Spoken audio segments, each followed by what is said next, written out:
Aeth blwyddyn arall heibio, do, a dyna gamp ydi dwyn i go wrth drio i dalu ym mhob man, bob dim sydd wedi dod i'n rhan.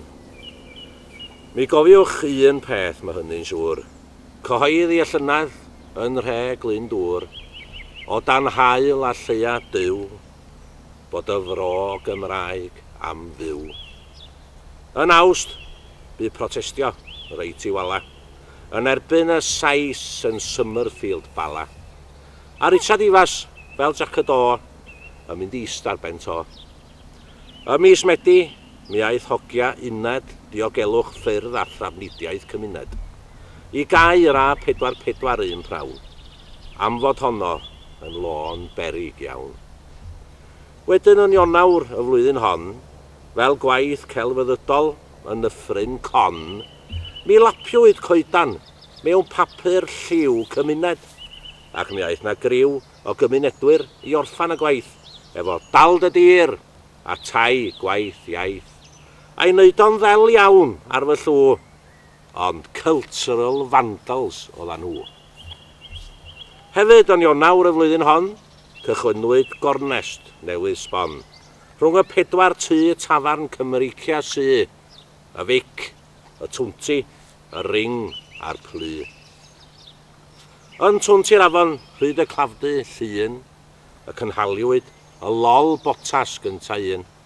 Bydd tair wedi hynny, nosweithia mawr chwil, a ffwrs cymuned yn fwy yn ei sgil. Wedyn yn Chwefror, da chi'n cofio hyn, llythyr agored, Tim, Larry a Wyn. Llythyr yn colbio'r unben aran, yn rhio yng nghlustia bach Cymru fel taran. Ond daeth bore tannoedd, mi ganodd yr adar, ac mae'r prif weithredwr yn dal yn ei gadar. Y Mawrth aeth lladron ar bwgan brain, lladron y cyngor oedd yr rhain.